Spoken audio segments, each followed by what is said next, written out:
ہر ایک قسم کی اجزاء اس میں موجود ہوتے ہیں، لیکن یہ نازک بھی اتنا ہی ہوتا ہے۔ ذرا سی گندگی یا لاپرواہی سے اس میں جو ہے نا وہ زہریلے مواد پیدا ہو سکتے ہیں۔ یہی وجہ ہے کہ ہم جو گندے دودھ کے طفیل بہت سے امراض پیدا ہو جاتے ہیں۔ دودھ دینے والے جو جانور ہیں جیسا کہ گائے، بھینس، بکری، اگر یہ گندا پانی پی لیں یا گندا چارہ کھا لیں تو اس کے جو بد اثرات ہوتی ہیں وہ دودھ پر پڑتے ہیں، اور اکثر دیکھنے میں آتا ہے کہ گائے، بھینس اور جو ہے وہ گندے جوڑوں میں اور تالابوں میں نہاتی ہیں اور وہیں سے پانی پیتی ہیں، جہاں سے وبائی اور متعدی امراض کے جو مریضوں کے اکثر کپڑے بھی دھوئے جاتے ہیں، جس سے ان امراض کے جو جراثیم ہوتے ہیں وہ پانی میں پھیل جاتے ہیں، اور اس طرح یہ جراثیم جو ہوتے ہیں وہ جانوروں کے اندر چلے جاتے ہیں، اور جب ہم لوگ وہ دودھ وغیرہ استعمال کرتے ہیں تو اس سے جو ہے یہ جراثیم ہماری باڈی کے اندر چلے جاتے ہیں۔ مکھیاں جو ہوتی ہیں وہ بھی دودھ کو خراب کرتی ہیں، کافی حد تک جو ہے نا ہمیں چاہیے کہ جو ہمارا دودھ کا برتن ہو اس کو ڈھانپ کر رکھیں، کوئی ابالنے کے بعد اس کے اوپر کوئی چھلنی وغیرہ دے کر رکھیں۔ حیضہ کے دنوں میں گھر کے جو گرد و نواح کی ہم لوگ صفائی کا خاص خیال رکھنا چاہیے، خاص کر جو ہے جو سونے کا کمرہ ہو اس میں ہوا کی آمد و رفت جو ہے اس کا خیال رکھنا چاہیے، اور کمرے کو جو ہے نا مرطوب نہیں ہونا چاہیے بلکہ اسے خشک اور صاف ستھرا ہونا چاہیے۔ کسی قسم کی جو غلاظت ہے یا فضلہ وغیرہ ہے وہ گھروں کے نزدیک نہیں پھینکنا چاہیے، اگر پہلے سے موجود ہو تو اس کو فوراً اٹھوا دیں، اور اس کے علاوہ جو اشیاء خوردنی ہوتی ہیں ہماری ان کو ڈھانپ کر رکھنا چاہیے تاکہ مکھیاں جو ہیں وہ اپنی نجاست سے ان اجزاء اور خوراک میں نہ ڈال سکیں، اور کھانے پینے کی جو اشیاء ہیں وہ مکھیاں جو وہ ہرگز اس پر نہیں بیٹھنی چاہیے۔ اس بات کا ہمیں خاص خیال رکھنا چاہیے۔ حیضہ کے دنوں میں جو بھیگے ہوئے کپڑے ہیں یا بھیگی ہوئی جرابیں ہیں یا گیلی ہوں جوتی ہو، ان دنوں میں جو ہے وہ استعمال نہیں کرنی چاہیے۔ ٹھنڈی ہوا کے جھونکوں سے بچنا چاہیے، کیونکہ جو ہوا اور ٹھنڈی ہوا لگے گی تو پسینہ اس سے رک جاتا ہے، اس سے بیماری میں گرفتار ہونے کا خطرہ ہوتا ہے۔ اور اگر حیضہ کے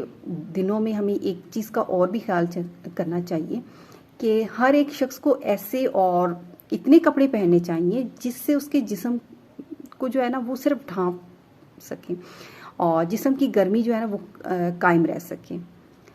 جو حیضہ کے افراد ہیں، اگر خدا نخواستہ کسی کو حیضہ ہو گیا ہے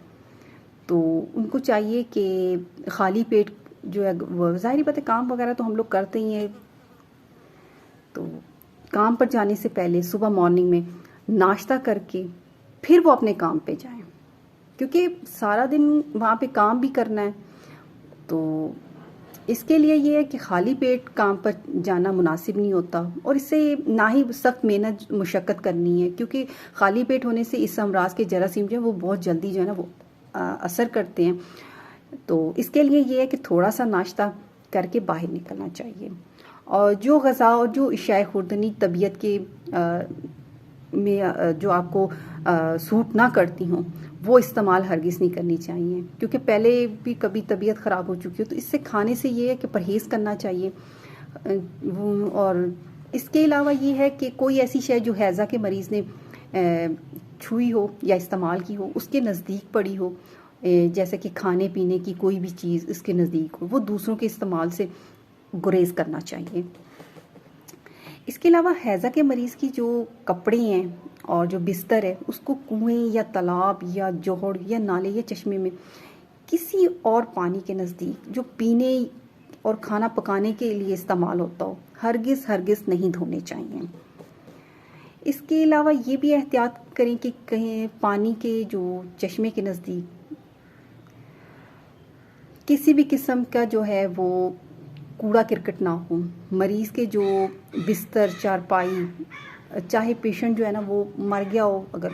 خواہ یا صحتیاب ہو گیا ہو، کئی روز تک باہر تیز دھوپ میں اس کو آپ نے دھوپ لگوانی ہے تاکہ جو حیضہ کے جراثیم ہیں وہ ان میں مر جائیں۔ جب جو مریض ہے ہیضہ کا، اس کا کمرہ جو ہے وہ خالی ہو جائے تو اس کے فرش اور دیواروں کو اچھی طرح سے صاف ستھرا کرنا ہے، اور دیواروں پر سفیدی اگر ہو سکے تو سفیدی کروا لیں، اور دھونے اور سفیدی کروانے سے پہلے گندھک جلا کر جو ہیضہ کے وہ اس کی دھونی دینی چاہیے تاکہ ہیضہ کے جراثیم جو ہیں وہ ہلاک ہو جائیں۔ ہیضہ کے اگر وبا ہو تو ایسے میں، یا ہیضہ کا پیشنٹ ہو تو اس میں یہ کہ اگر اسہال آتے ہو تو ایسی کنڈیشن میں مریض کو نہانا منع ہے۔ اور ہیضہ کے دنوں میں دل جو ہے وہ کمزور نہیں ہونا چاہیے، اور نہ ہی دل میں ہر وقت یہ مرض کا خوف لگا رہے کہ مریض کمزور اور ڈرپوک طبیعتوں پر اس مرض کا جو ہے وہ بڑا بھاری اور گہرا اثر ہوتا ہے، اور کمزور دل اشخاص جو ہے وہ بہت جلدی اس مرض میں مبتلا ہو جاتے ہیں۔ اور ہیضہ میں کوئی تیز جو ہے نا وہ ایسی چیز نہیں لینی چاہیے جس سے مزید جو ہے نا وہ ڈائریا کا پرابلم ہو جائے، یعنی کہ زیادہ اسہال وغیرہ آنا شروع ہو جائیں۔ اور ہیضہ کے جو پیشنٹ ہو اس کو ان دنوں میں ہر قسم کی سخت محنت، مشقت اور جسمانی اور دماغی